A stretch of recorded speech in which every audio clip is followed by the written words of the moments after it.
예수께서 신 포도주를 받으신 후 가라사대 다 이루었다 하시고 머리를 숙이시고 영원히 돌아가시니라. 아멘. 로마서 제10장 13절 말씀이 되겠습니다. 로마서 제10장 13절 말씀이 됩니다.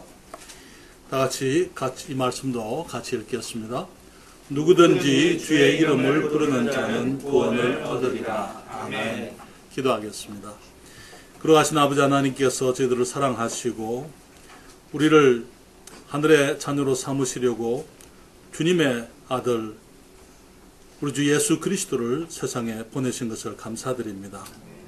주님이 세상에 오셨을 뿐 아니라 우리의 모든 질고와 우리의 허물을 주님 홀로 다 담당하시고 주님이 십자가에서 고난 받으신 이후에 주님 무덤에 가셨지만은 무덤에 머물러 계시지 아니하고 살아계심으로 살아나심으로 하나님의 아들 되심을 친히 증명해 주셨습니다. 또한 주님 저희들의 삶 속에 생명으로 오셔서 저희를 사랑하시는 것 보여주시고 또 저희들이 우리 주님 안에서 살아가는 삶의 그 기쁨과 감격을 알 수 있도록 우리에게 베푸신 특별한 은혜를 주께 감사드립니다. 주님 다시 한번 저희들이 주님의 부활을 기념합니다. 주님 매주일이 부활주일인 줄 우리가 알고 있습니다. 그렇지만 1년의 그때 주님이 십자가로 가셨던 그 한때 또 무덤을 깨치시고 살아나신 우리 주님의 승리의 그날 그 1년의 달력 가운데 하루가 있기 때문에 주님 저희들 그날을 기념합니다. 주님 이 시간 저의 마음에 온전히 주님을 향하도록 도와주시옵소서. 또 주님을 사랑하며 주를 감사하며 주님 앞에 한 발자국 더 나아가는 저희 되게 해주시옵소서. 예수님의 이름으로 기도했습니다. 자리에 앉으시겠습니다. 오늘 우리 교회에 처음으로 오신 분들이 몇 분 계시는데 정말 잘 오셨습니다. 우리들이 사람들을 교회로 인도하려고 하는 그 이유가 있습니다. 어쩌면은 교회를 다녀보셨을 수도 있고 오늘 처음이실 수도 있겠습니다만은 예수 믿는 사람들은 다른 종교가 있다 그래도 상관을 안 해요. 좀 별난 사람들이에요. 그렇죠? 종교가 있습니다. 그래도 잠깐 얘기하십시다. 붙들고 얘기하려고 하는 거예요. 그렇죠? 왜 그래요? 왜 예수 믿는 사람들은 다른 사람들이 종교가 있다고 얘기하고 뭐 다른 것을 믿는다고 하는데도 불구하고 왜 자꾸 얘기하려고 합니까? 교회에 사람들을 모아가지고 우리 목사님이 부자 되려고 그러는 거예요. 그렇죠? 그렇습니까? 아니요. 부자 되려고 하면 아마 목사님은 이거 목회 안 해도 괜찮아요. 목사님이 전문인이기 때문에 가지고 있는 교육받은 옛날에 하시던 그 일만 해도 부자 될 수 있어요. 그렇잖아요.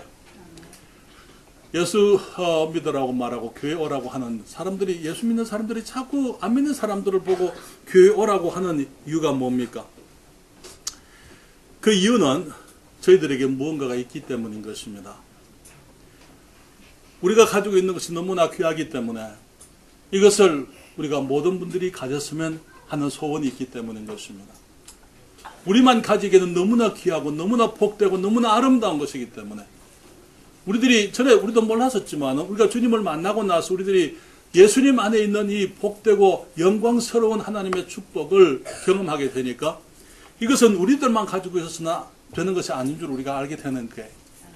그래서 할 수 있는 대로 우리 이웃들에게 우리의 친구들에게 믿지 않는 다른 사람들에게 그 사실을 알려주기를 원하고 그것을 함께 나누기를 원하고 그래서 우리가 사람들에게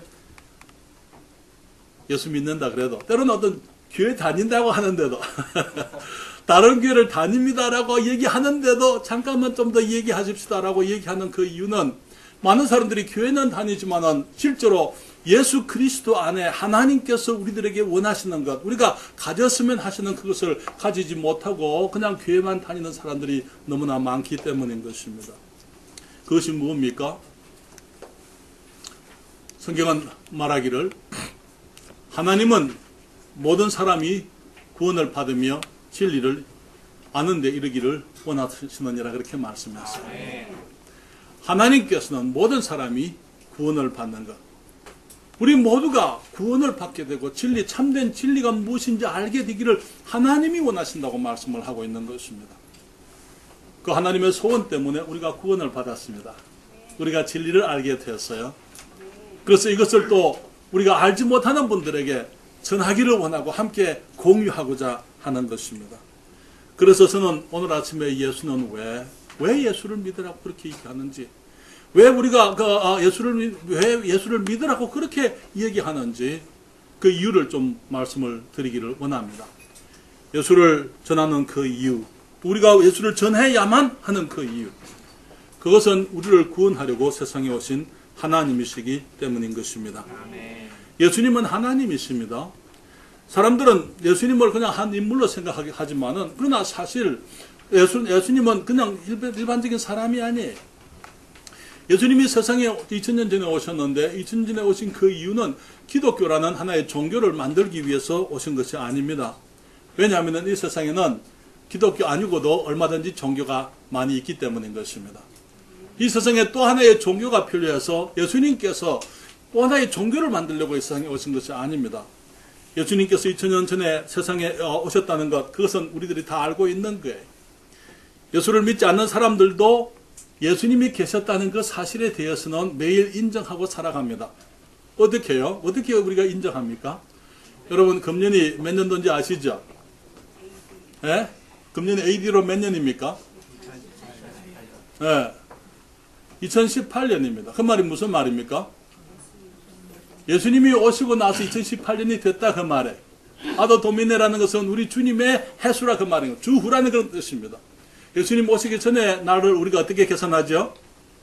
BC라고 이렇게 얘기하잖아요. 그렇죠? Before Christ. 예수님 오시기 전에는 몇 년이었다. 이런 일이 BC 몇 년에 일어났다는 것은 예수님 오신 그 사실을 기점으로 해가지고 이제 세상의 연대가 나눠지게 되는 거예요.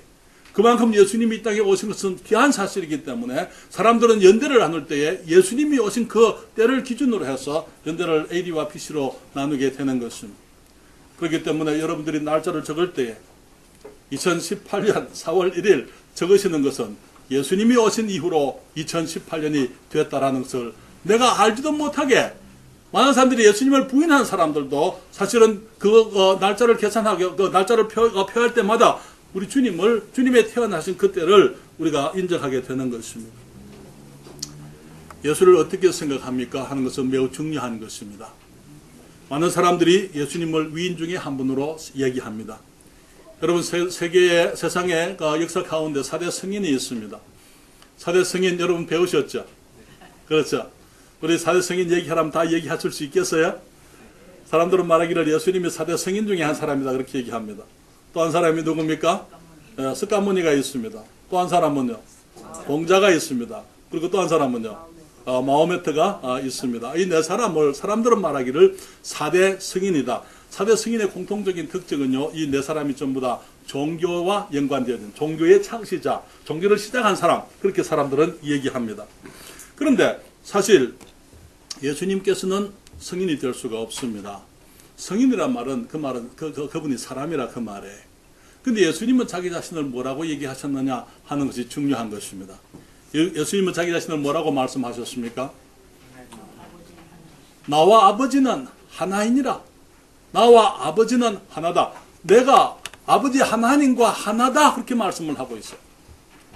그리고 주님께서 여기 요한복음 8장 58절에 예수께서 가라사대 진실로 진실로 너희에게 이르노니 아브라함이 나기 전부터 내가 어떻게 한다고요?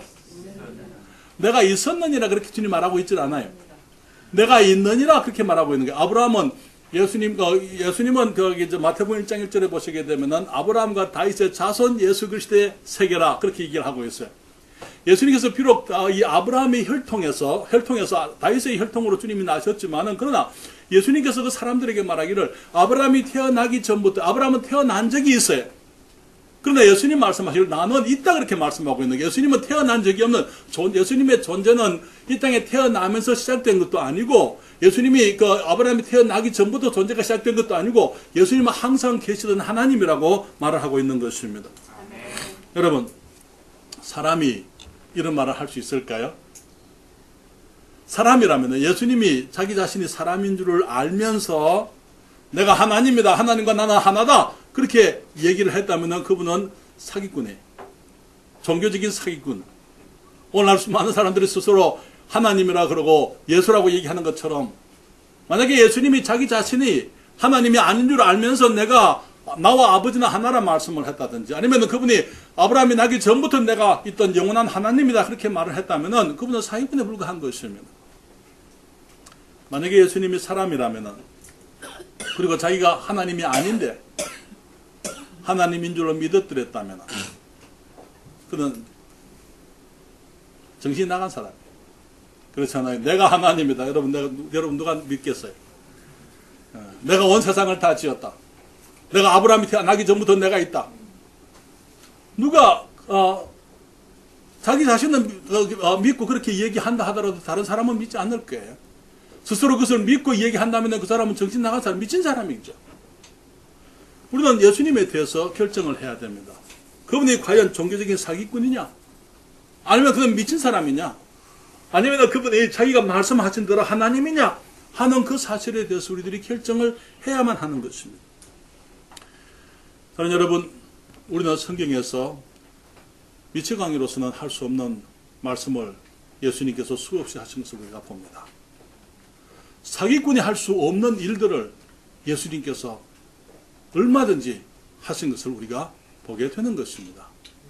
그렇기 때문에 우리가 그분에 대해서 내릴 수 있는 결론은 그분은 하나님일 수밖에 없다는 것입니다. 사람들이, 어떤 사람들은 거부하려고 하는 사람들이 있어요. 믿든지 말든지. 분명한 사실은 예수님께서는 그분이 하신 말씀을 통해서 그분이 하신 일들을 보면은 우리는 분명히 그분이 하나님일 수밖에 없다라는 결론을 내릴 수밖에 없다는 것이죠. 예수님이 하나님이 그러면 사람이 왜 되셨습니까? 그분은 우리의 구원자가 되시려고 사람이 되셨어요. 예수님께서 동정녀 마리아에게 잉태되셨습니다. 요셉이 그 마리아의 약혼자인 요셉이 약혼녀가 아이를 가졌기 때문에 그는 조용히 관계를 끊으려고 생각을 했었어요. 그래서 이 약혼을 파해서 파혼을 함으로 이제 그 약혼녀 이 마리아가 아이의 아버지라고 요셉이 생각하는 그 사람에게 시집을 갈 수 있도록 해줘야 되겠다, 그렇게 생각을 하고 있었습니다. 얼마나 큰 고민이 됐겠습니까? 살아가는 약혼녀가 아이를 가졌을, 자신이 알지 못하는 아이를 가졌을 때에 성경에 여러분 보시고 요셉은 선한 사람이라 그렇게 했어요.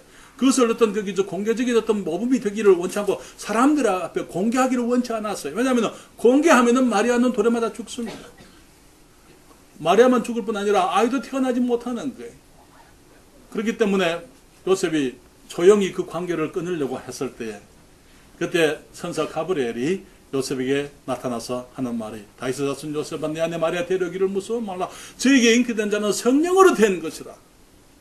그리고 오늘 말씀 우리 다 같이 읽어볼까요? 다 같이 읽으십시다. 아들을 낳으리니 그 이름을 예수라 하라. 이는 그가 자기 백성을 저희 죄에서 구원할 자이심이라 합니다. 하나님이 사람이 되어올 때에 그분에게 이름이 붙여졌어요. 사람의 이름, 우리 모두가 다 이름 가지고 있죠? 이름 없는 분 혹시 계세요? 우리 모두가 다 이름이 있습니다. 예수님도 태어나실 때 사람의 이름이 필요했던 것이죠. 근데 그 이름을 누가 주셨어요? 천사가 하나님께서 말씀하시기를 이름을 예수라고 해라. 여러분, 모든 이름에는 뜻이 있어요. 자기 이름의 뜻 모르시는 분 계세요? 우리는 다 내 이름의 뜻이 뭔지 알고 있습니다. 그렇죠? 여러분, 제 이름의 뜻이 뭔지 아세요? 제 이름, 원이에요. 기쁠 했죠. 어떤 원입니다. 우리 아버지가 제가 태어났을 때 너무 기쁘셨던 것 같아요. 가장 큰 기쁨, 어떤 원. 근데 그게 사실은 예수 믿으라는 이름이에요. 예수님 믿으면 우리가 그만큼 가장 큰 기쁨을 얻는 것입니다. 그렇죠? 사랑하는 여러분, 모든 이름에는 뜻이 있어요. 마찬가지로 예수님의 이름에도 뜻이 있습니다. 아들을 낳으리니 이름을 예수라 하라. 이는 저가 자기 백성을 저희 죄에서 구원할 자이십니다. 예수라고 불러야 될 이유가 그분이 오시게 되면은 자기 백성을 저희들의 죄에서부터 구원하실 분이기 때문에 그 일을 위해서 우리를 구원하기 위해서 예수님이 오시기 때문에 그 이름을 예수라고 불러라. 그렇게 말씀을 했습니다. 예수라는 이름의 뜻이 구원자란 뜻이에요. 하나님은 구원이시다. 그런 의미인 것입니다. 그래서 하나님께서 자기 아들을 보내실 때에 이 위대한 이름, 우리의 구세주로서 태어나시면서 그분의 이름을 예수라고 불렸던 것입니다. 예수님에게 주어진 또 하나의 이름이 있어요. 여러분 다 같이 읽어볼까요? 보라, 처녀가 잉태하여 아들을 낳을 것이요 그 이름은 임마누엘이라 하리라 하셨으니 이를 번역한즉 하나님이 우리와 함께 계시다 합니다. 이사야 선지자가 예수님이 태어나기 700년 전에 예언을 했습니다. 처녀가 잉태하여 아들을 낳을 것이다. 그리고 그의 이름이 임마누엘이라 할 것이다. 임마누엘이라는 말 뜻이 하나님이 우리와 함께 계시다. 하나님이 세상에 오셔서 우리와 함께 하신다. 그런 의미를 가진 것이다. 그래서 예수님께서 태어나기 전부터 예수님이 오실 것은 예언되어졌고 단순히 오시는 것만 예언되어진 것이 아니고 그분이 처녀의 몸을 통해서 동정녀로서 동정녀 탄생하실 것에 대해서 예언이 되어져 있었고 그분이 태어나게 되면 바로 그분이 하나님께서 사람의 몸을 입고 우리 가운데 계시는 것, 우리와 함께 계시는 하나님이다. 그렇게 말씀을 했습니다.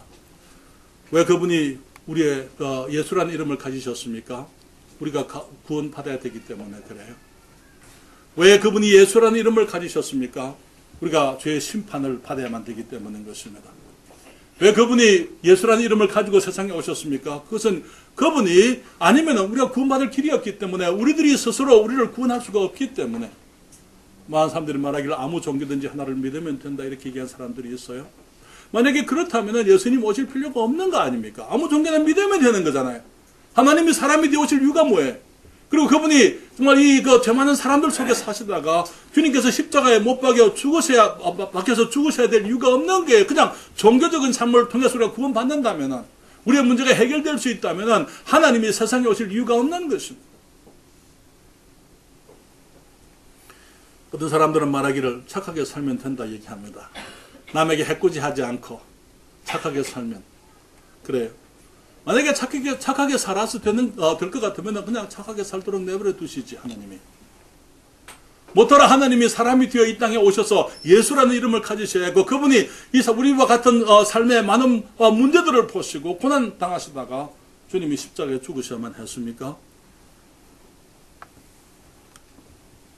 그런 것들로서는 우리의 죄 문제가 해결되지를 않습니다. 그래서 하나님께서 사람이 되어 오신 것입니다. 사람들은 아무 종교나 하나만 믿으면 된다. 모든 종교가 다 가는 곳은 다 결과적으로는 마찬가지다.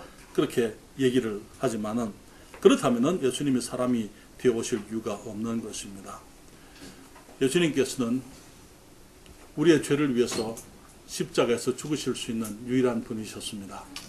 우리 모두에게는 다 죄가 있어요. 그렇기 때문에 죄 없는 분이 필요했습니다. 이 세상 사람들 가운데서는 죄 없는 사람이 없어요. 죄 없는 사람만이 우리의 구세주가 될 수가 있는데 세상에 이 태어난 사람들 중에서 죄 없는 사람이 하나도 없기 때문에 하나님께서 사람이 되어 오셔서 죄 없는 하나님께서 우리의 죄를 대신하시고 우리를 구원하시려고 죄 없는 하나님 어려우신 분이 사람이 되어 이 땅에 오셔야만 했던 것입니다. 같이 읽어볼까요? 하나님이 세상을 이처럼 사랑하사 독생자를 주셨으니 이는 저를 믿는 자마다 멸망치 않고 영생을 얻게 하려 하심이니라. 하나님께서 그 아들을 보내신 것은 믿는 사람들이 멸망하지 않고 영생을 얻을 수 있도록 하기 위해서 주님께서 그 아들을 보내신 것이다. 예수는 왜 믿어야 됩니까? 또 같이 읽습니다. 다른 이로서는 구원을 얻을 수 없나니 천하 인간의 구원을 얻을 만한 다른 이름을 우리에게 주신 일이 없음이니라. 그래서 우리가 예수님을 믿어야 되는 거예요. 다른 이름이 없어요. 다른 이름, 우리를 구원할 만한 다른 이름이 없고 예수 그리스도 그분은 바로 우리의 구세주가 되시려고 세상의 동정녀를 통해서 탄생하신 하나님 바로 그분이기 때문에 그 한 분 하나님께서 오셔서 그분이 십자가에서 우리의 죄를 담당하시고 주님께서 우리를 구원하시기 위해서 오셨기 때문에 우리가 그분 외에는 예수라는 이름 외에는 다른 이름에 구원이 있을 수가 없기 때문에 우리가 사람들에게 예수님을 믿으십시오라고 얘기하는 거예요. 교회를 다니는 것으로 충분치 않습니다. 세례받고 침례받는 것 그런 거로 충분하지 않고 내가 모태신앙 그건 아니고 모태신앙의 부모님 뱃속에서 교회를 다녔다 하더라도 개인적으로 예수님을 믿어야만 되기 때문인 것입니다.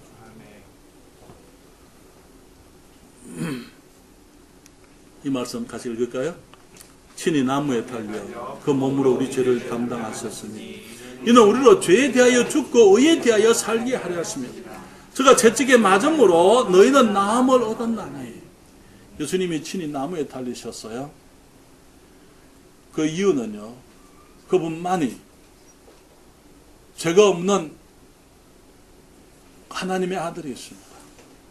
죄 없는 하나님의 아들이 왜 나무에 달렸습니까? 그 몸으로 우리 죄를 담당하셨다고요. 우리 죄를 책임지시고 우리 죄를 홀로 담당하시고 그 우리 죄를 홀로 주님이 책임지시고, 그래서 그분이 십자가에서 우리의 죽음을 대신 죽으신 것입니다. 이는 우리로 죄에 대하여 죽고 죽는다는 것은 분리를 말하는 게, 죄와 상관이 없어지고 죄가 이제 우리에게서 엄격하고 하나님의 의가 우리에게 주어지기 위해서, 그래서 죄에 대하여 죽고 의에 대하여 살게 하십니다. 제가 채찍에 맞음으로 너희는 나음을 얻었나니. 여러분, 모든 종교의 창시자는 죽었습니다. 예수님도 죽으셨어요. 그렇지만 예수님은 살아나셨습니다. 만약에 예수님이 아직도 무덤 가운데 계신다면 우리는 소망이 없어요. 예수님이 많은 말씀을 하셨고 많은 약속의 말씀을 하셨습니다. 예수님이 아직도 무덤에 계신다면 그 약속이 무슨 소용이 있습니까? 제가 여러분들에게 많은 약속을 할 수 있어요. 내가 죽고 난 다음에 그 약속들이 뭐가 되겠어요? 그러나 제가 여러분들과 약속을 했어요. 어떤 약속을 할까요? 제가 이렇게 약속을 했다고 가정을 하십시다. 한 달 후에 우리 다 같이 내가 비행기 대한항공 비행기를 전세내 가지고 여러분 모두를 모시고 미국으로 가겠습니다. 그런 능력이 없습니다만 그랬다고 얘기하십시다. 그런데 그 다음 주에 내가 죽어버렸어요. 여러분 미국 가실 수 있겠어요? 미국 가실 수 있습니까? 없습니까? 그런데 그 다음 주에 또 내가 살아났습니다. 이제는 가실 수 있겠습니까? 예수님께서 십자가에서 우리의 죄를 위해서 죽으셨지만, 그분이 우리의 죄 문제를 해결하시고 홀로 담당하시고 죽으셨지만 무덤 가운데 계시는 한 우리는 아무런 소망이 없는 것입니다. 예수님 돌아가시기 전에 내가 살아나겠다고 말씀을 하셨어요. 그리고 말씀하신 대로 주님이 부활하셨습니다. 여러분, 이스라엘에 가면은 예수님의 무덤 그 흔적이 있습니다.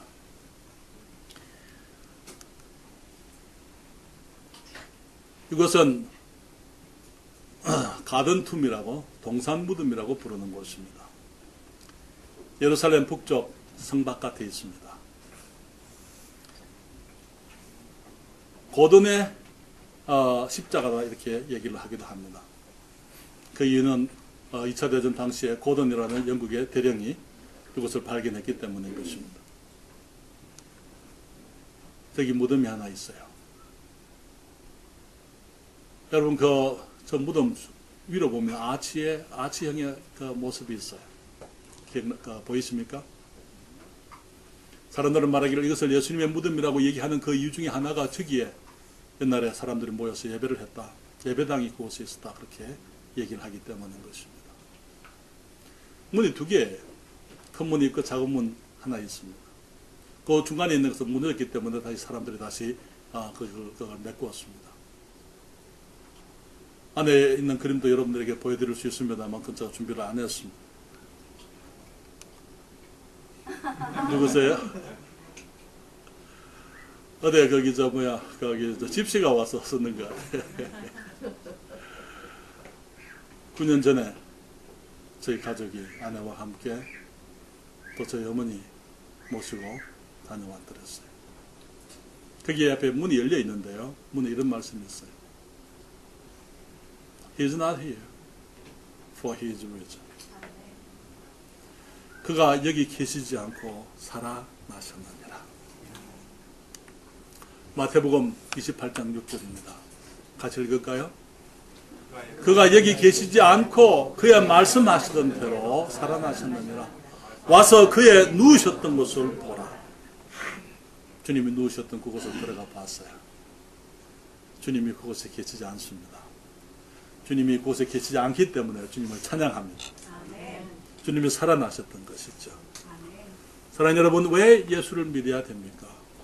왜 우리는 사람들에게, 만나는 사람들에게 예수를 믿어서 교회 오세요가 아니고, 만약에 교회 오기 원하면 교회 와서 그걸로 끝나는 게 아니고 그 다음에 예수님을 믿어야 되기 때문에, 그리고 교회에서 예수님이 증거되고 있기 때문에 우리가 교회 사람들을 인도하기를 원하고 저들에게 예수 그리스도의 복음을 전하고 정말 그 예수님을 믿으라고 이렇게 얘기를 하는 것입니다. 그 이유는 그분이 우리의 하나님이시기 때문인 것입니다. 사람이 되어오신 우리의 하나님입니다.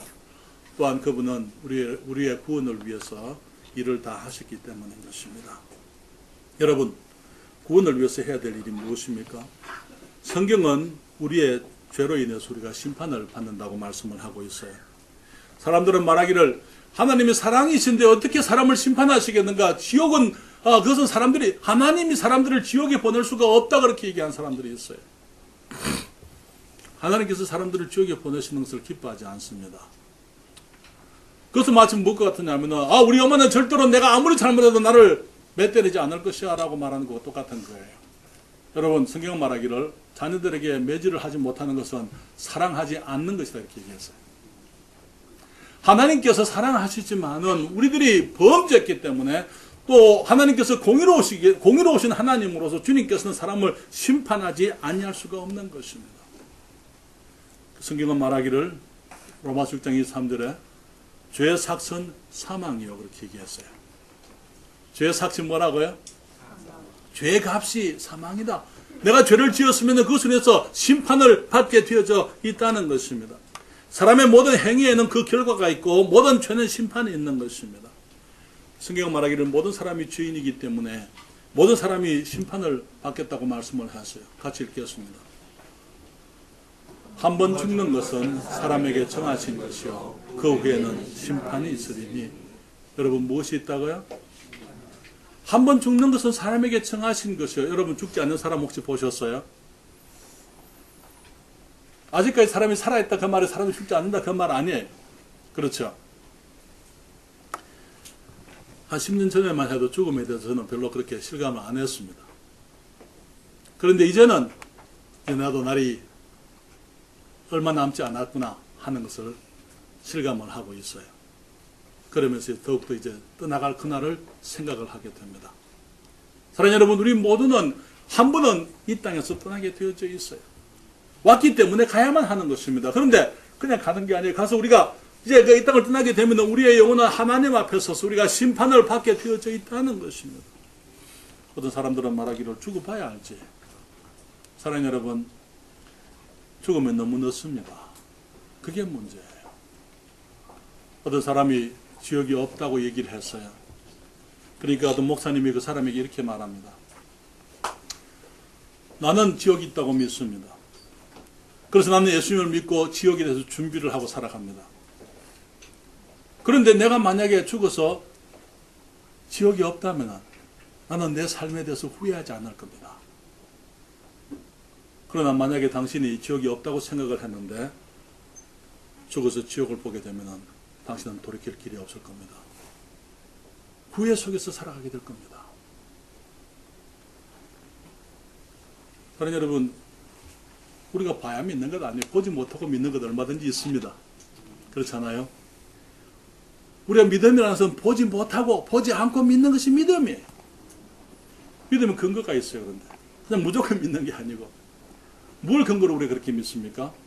하나님의 말씀, 하나님께서 말씀을 하셨기 때문에, 하나님이 그렇다고 말씀했기 때문에 우리가 거짓말하지 아니하시는 하나님의 말씀을 그대로 믿는 것입니다. 그래서 심판이 있기 때문에 예수님께서 우리의 구세주로 오셨습니다. 우리가 죄인이 아니라면 예수님 오실 필요가 없어요. 심판이 없다면 예수님 오실 필요가 없는 것입니다. 우리가 구원받을 수 있는 다른 길이 있다면 예수님이 오실 필요가 없습니다. 그리고 예수님께서 십자가에서 우리의 구원을 다 이루셨습니다. 오늘 본문 말씀이죠. 같이 읽을까요? 예수께서 신 포도주를 받으신 후 가라사대 다 이루었다 하시고 머리를 숙이시고 영원히 돌아가시니라. 주님이 태어나실 때 예수 구세주라는 이름을 가지고 오셨어요. 그것이 그분의 목적이었어요. 그분의 사명이었어요. 돌아가실 때 주님 말씀하시기를 다 이루었다 말씀하셨습니다. 그렇기 때문에 우리가 예수님을 믿으라고 말씀하고 있는 것입니다. 이사야서 53장 5절에 말하기를 그가 찔림은 다 같이 읽습니다. 그가 찔림은 우리의 허물을 인하며 그가 상함은 우리의 죄악을 인하니라. 그가 징계를 받음으로 우리가 평화를 누리고 그가 채찍에 맞음으로 우리가 마음을 입었도다. 우리의 허물 때문에 주님이 찔리셨어요. 우리의 죄악을 인해서 그분이 상하셨습니다. 그가 징계를 받으심으로 우리가 평화를 누리고 채찍에 맞음으로 우리가 마음을 입었도다. 여러분, 예수님 맞으신 그 채찍은 단순한 채찍이 아닙니다.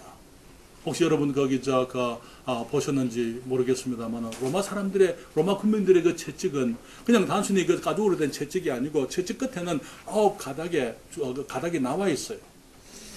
그리고 그 9가닥 끝에는 이 쇠조각이나 짐승의 뼈조각이 붙어 있습니다. 빌라도가 예수님을 채찍으로 때리라 그랬을 때에 브라이 드려라는 곳에 예수님을 묶어놓고 그 채찍으로 39대를 때렸습니다. 그것이 로마의 관습이에요. 주님께 단순히 39번을 맞으신 것이 아니고 39의 채찍이 39번 그 채찍이 주님의 몸을 감쌀 때마다 그 끝에 있었던 9가닥의 그 쇠조각과 뼈조각이 예수님의 살을 다 뜯어버린 거예요. 그렇기 때문에 예수님이 자기 십자가를 지고 가지 못하시고 거기에 시므온이라는 사람에게 대신 십자가를 지게 한 거예요. 이미 주님께서는 비아 돌로로사라는 그 길로 나가기 전부터 주님은 이미 피를 흘리셨고 이미 지쳐가지고 더 이상 운신할 수 없는 그런 몸이 되셨던 것입니다. 손과 발에 옷을 박으시고 머리에는 면류관을 쓰셨습니다. 가시 면류관을. 십자가에서 달려서 주님께서 6시간을 계시면서 결국은 옆구리에 창을 받으시고 물과 피를 다 쏟으신 이후에 주님께서 돌아가셨어요. 다 이루었다 말씀을 하신 것입니다. 그분이 죽으신 것은 우리 자리에서, 우리를 대신해서 그 말. 대신한다는 그 말은 내 자리에서 나를 위해서 그 말인 것입니다. 내가 내 죄 때문에 심판을 받아야 하는데 내 죄가 너무나 무서워서 내가 엄청난 큰 심판을 받아야 되지만 우리 주님께서 그 잔혹한 심판을 나를 위해서 대신 받으셨다는 것입니다. 주님 말씀하시기를 다 이루었다 말씀했어요. 그 말은 무슨 말입니까? 끝이 났다 그 말이에요. 그 말은 더 이상 할 일이 없다 그 말인 것입니다. 주님이 다 하셨기 때문에 더 이상 아무것도 할 것이 없다는 거예요.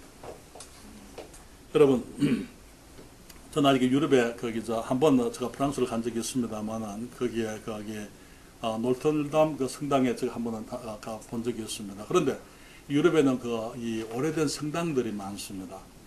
특별히 거기 성당의 벽화로 유명한 사람이 한 사람 있죠. 누가 있습니까? 미켈란젤로. 미켈란젤로가 최후의 만찬이라든지 천지창조라든지 그런 것들을 많이 그렸습니다. 지금 우리가 이제 미켈란젤로를 불러가지고 우리 저쪽 벽에다가 벽화를 하나 그리게 하십시다.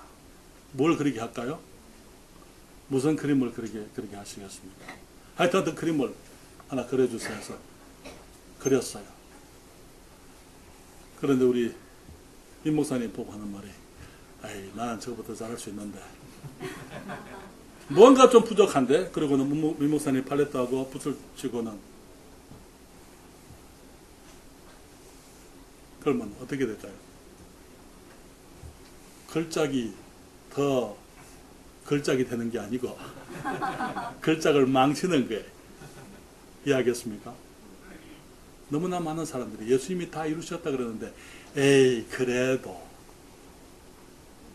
그래도 내가 무언가를 해야 되지 않느냐? 그래도 내가 교회 다녀야 되고 내가 착하게 살아야 되고 내가 열심히 해야 되고 내가 목사가 되고 집사가 되고 내가 무언가 봉사도 해야 되고 내가 무언가를 해야 되는 것이지 예수님이 다 이루었다 하더라도 믿는다고 뭐 어떻게 구원받을 수 있겠는가? 그러니 여러분 미켈란젤로의 그 그림을 내가 봤을 때 그것도 충분한 것입니다. 그렇잖아요. 우리 주님이 이루신 그것만으로 충분한 것입니다. 주님께서 말씀하시기를 믿기만 하라 말씀을 하신 거예요. 더 이상 내가 할 일이 없어요. 내가 할 것은 그것을 받아들이는 것입니다. 내가 무언가 해야 된다고 생각하는 것은 주님이 하신 일로는 우리가 구원받기에 부족하다는 것이고 그것은 주님을 믿는 믿음이 아니기 때문인 것입니다. 예수는 왜 믿어야 됩니까? 세 번째 이유로 말씀을 드립니다. 이제 나의 구원은 나의 선택에 달려 있습니다. 하나님은 우리의 구원을 위해서 하실 일을 다 하셨어요. 하나님 우리를 사랑하신다 말씀하시고 자기 아들을 보내셨어요. 우리 요한복음 3장 16절 봤습니다. 하나님이 세상을 이처럼 사랑하사 독생자를 주셨으니 이는 저를 믿는 자마다 멸망치 않고 영생을 얻게 하려 하심이니라 그렇게 말씀을 했어요. 자기 아들을 주셨어요. 이보다 더 큰 사랑이 있습니까? 만약에 예수님만으로 충분치 않았다면 주님께서 그것마저도 더 하셨을 거예요. 그러나 예수님께는 더 하실 일이 없어요. 하나님께는 더 할 일이 없어요. 자기 아들을 희생하시는 것, 그 이상으로 우리가 어떻게 더 사랑하시겠어요, 하나님께서. 예수님께서도 우리의 구원을 위해서 하실 일을 다 하셨습니다. 사람이 되어 오셨습니다. 사람들 속에서 사셨습니다. 거짓되고, 이기적이고, 세속적이고, 다투고, 교만하고, 우리들이 가진 문제들을 가졌던 그 사람들 속에서 주님께서 그 냄새나는 사람들 속에서 그 형편없는 사람들 속에 주님이 사시면서 주님께서 자신이 누구신지 사람들에게 증명해 주셨어요. 그리고 사람들을 위해서 죽으셨습니다.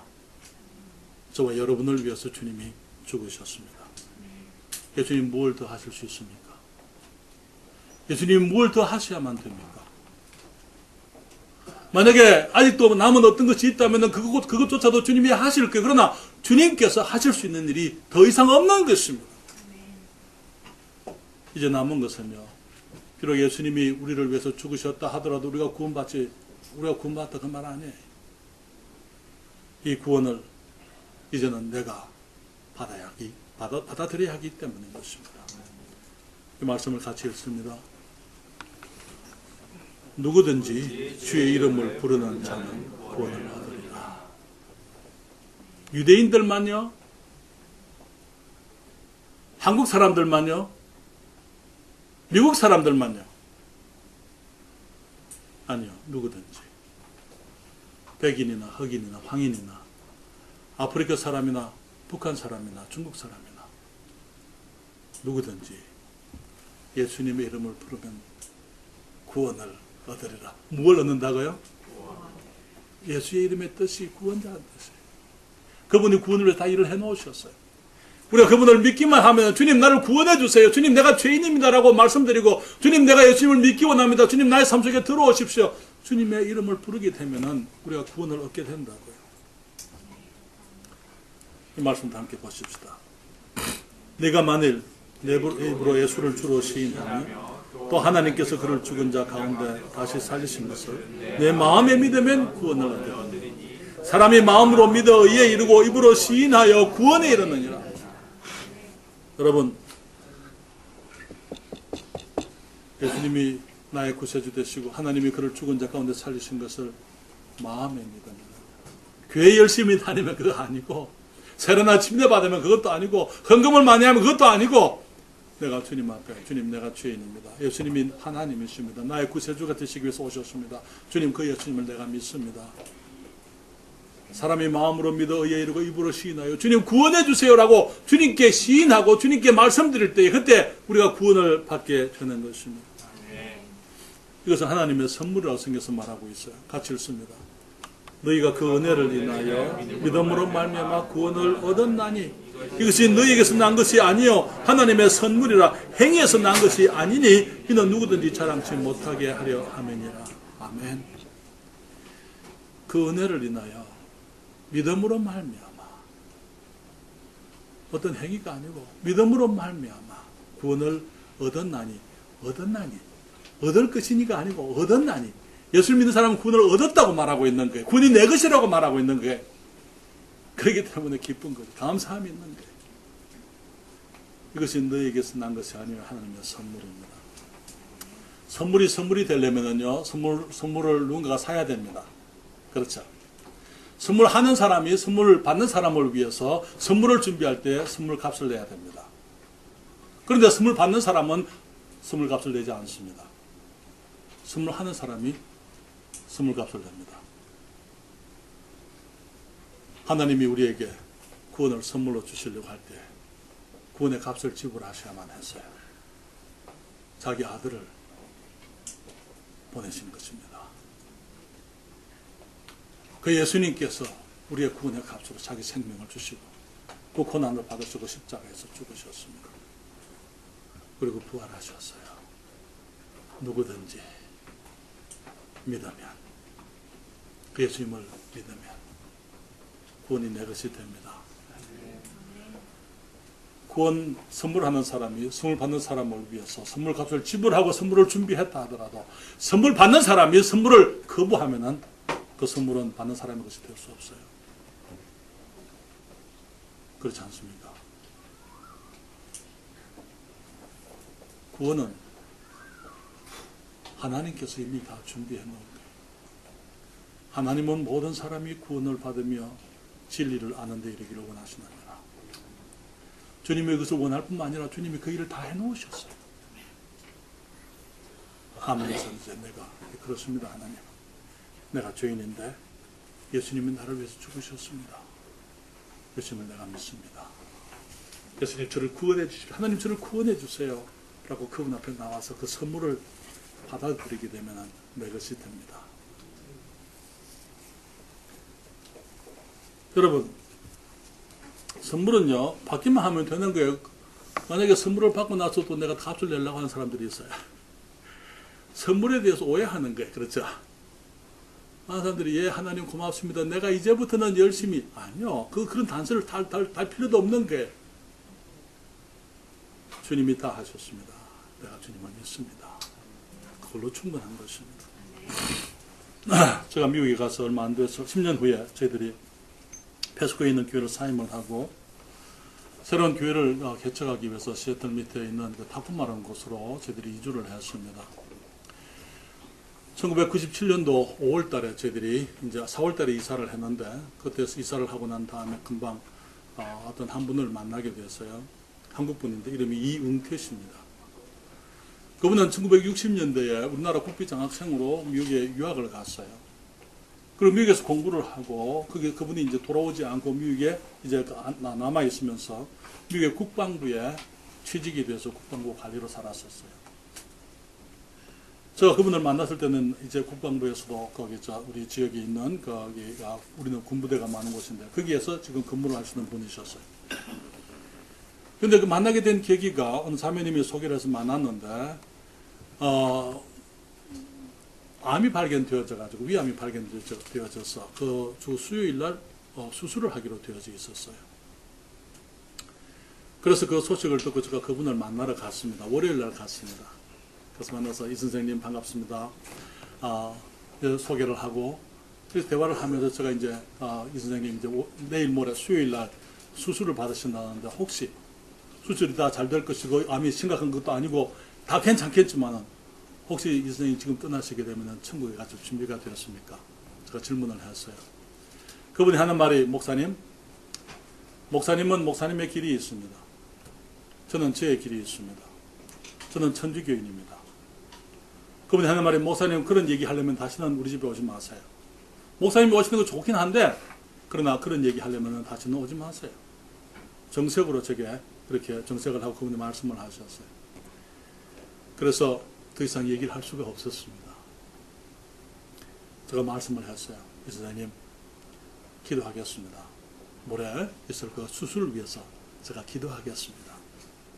잘 되시길 바랍니다. 그런데 그 주간에 제가 이제 덴버에 있는 우리 윤영순 목사님 교회에 가서 집회를 해야 되기 때문에 제가 그 다음 주일은 그곳에 있을 수가 없어요. 그래서 그분에게 수술 잘 받으시고 내가 돌아와서 뵙겠습니다. 그렇게 했습니다. 집회를 마치고 돌아와서 그분을 찾아갔더랬어요. 그분이 얼굴에 사색이 되어 있어요. 아주 낙심 가운데 있습니다. 의사가 그분을 개복을 했는데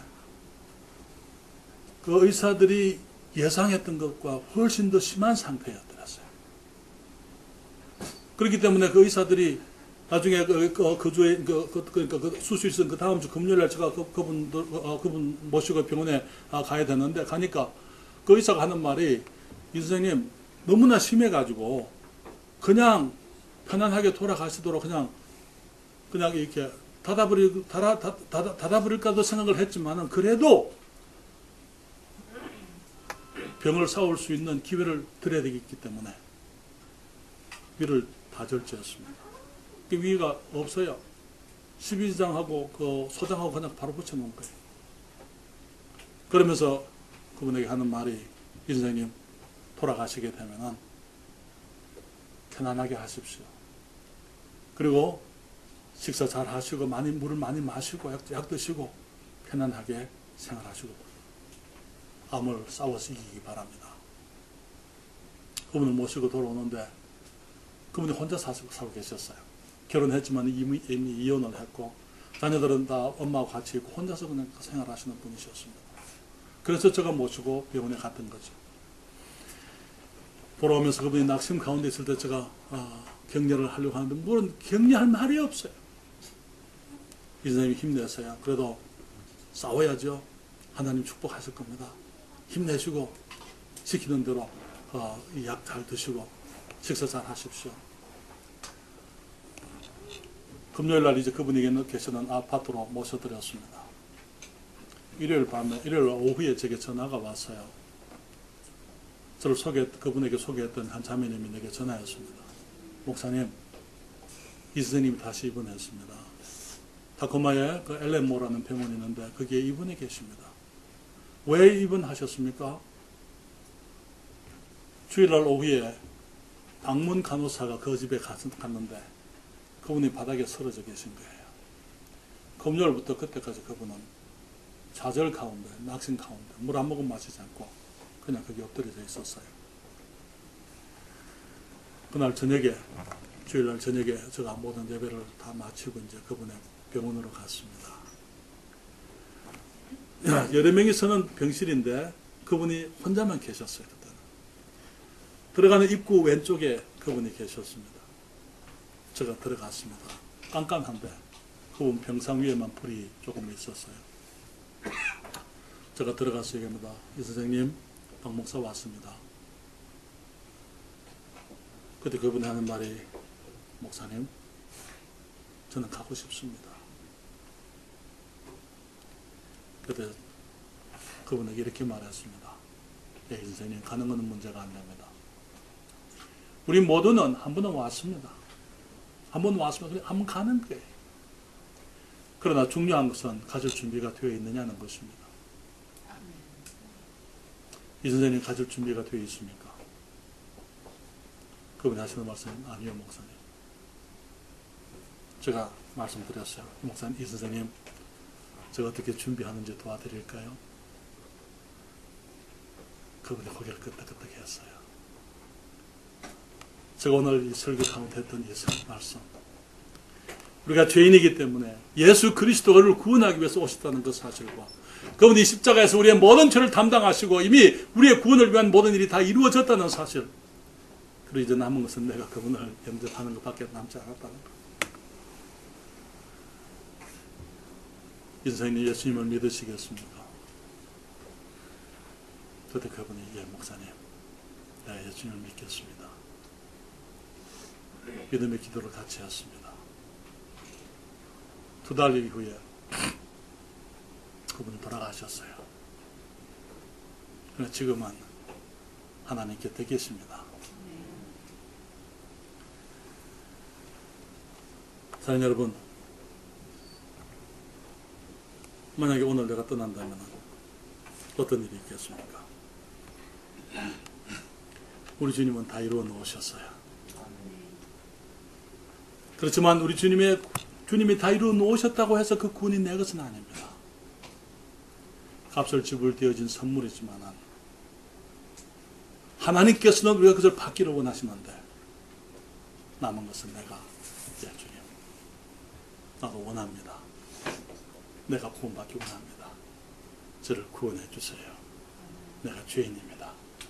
예수님이 나를 위해서 십자가에서 죽으시고 부활하신 것을 내가 믿습니다. 주님 앞에 주님을 영접하고 믿습니다라고 고백할 때 그때 구원이 내 것이 되는 것입니다. 사랑하는 성도 여러분, 우리가 왜 전도해야 됩니까?